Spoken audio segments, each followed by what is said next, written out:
Bomba no Barcelona. O Ter Stegen, depois de uma década no clube, está muito perto de dar adeus. E não é só decisão técnica. Tem lesão, bastidores envolvidos e, principalmente, Copa do Mundo em jogo. Se você curte futebol europeu, já deixa o like e se inscreve, porque essa história é foda. Segundo o GE, o Barça encaminhou um empréstimo do Ter Stegen para o Girona até junho. A mudança de postura teria vindo depois de Hansi Flick deixá-lo no banco na vitória sobre o Racing Santander, na Copa do Rei. E aí, de acordo com a imprensa espanhola, o próprio Ter Stegen avisou ao clube: quer sair para ter minutos. Detalhe importante: o Barcelona ainda negocia como cobrir parte do salário para viabilizar o negócio.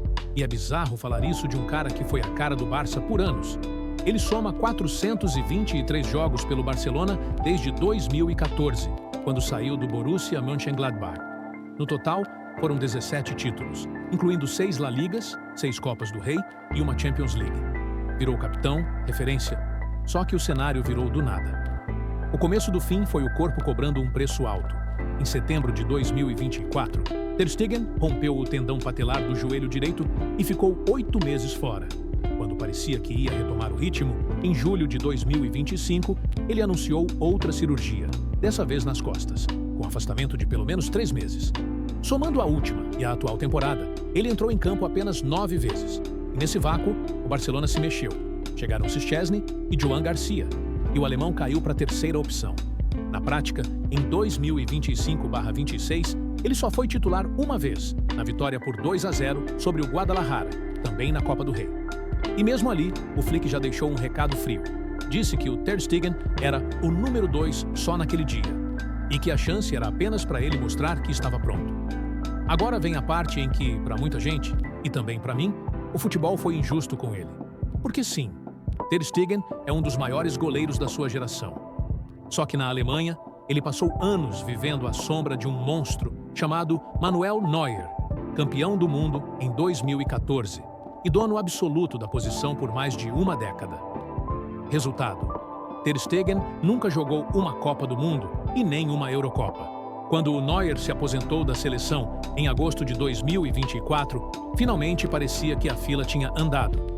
Nagelsmann confirmou o Ter Stegen como sucessor, e ele mesmo disse que virar o número 1 foi um bálsamo para a alma. Só que aí veio o azar, lesões, falta de sequência e a chance escorrendo pelos dedos. Tanto que Rudi Völler, diretor esportivo e ex-jogador da seleção alemã, foi direto. Não importa se ele fica no Barcelona ou vai para outro lugar. Ele precisa jogar para ter condição real de ser titular na Copa de 2026. E enquanto ele não joga, nomes como Oliver Baumann ganham moral e viram alternativa. E não dá para ignorar o bastidor. Pouco antes da temporada atual começar, a diretoria do Barça chegou a tirar a braçadeira de capitão e abrir um processo disciplinar contra ele.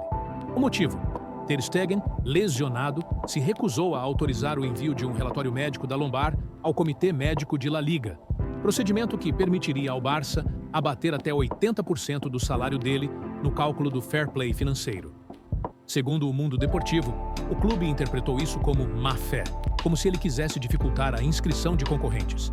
Ele se pronunciou, o Barça devolveu a braçadeira e encerrou o processo. Mas o clima, obviamente, ficou marcado. E atrito não é novidade na história dele por lá. No começo, teve a rivalidade com Cláudio Bravo naquele revezamento do Luiz Henrique. E o próprio Ter Stegen já contou como era difícil aceitar não ser o número 1. Teve até tensão com o Messi. Em 2025, ele deu declarações duras, dizendo que o argentino era capaz de acertar a bola na sua cara, se quisesse.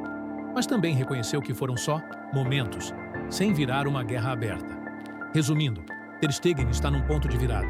Se ele quer salvar a chance de jogar uma Copa do Mundo como titular, ele precisa de minutos, agora. E o empréstimo para o Girona pode ser o recomeço que faltava. Ou a confirmação de que, no futebol, até os gigantes são engolidos pelo tempo, pelas lesões e pela política interna. E aí eu te pergunto, o Barça está sendo injusto com o Ter Stegen? Ou é só a vida seguindo e o clube se renovando? Comenta aí.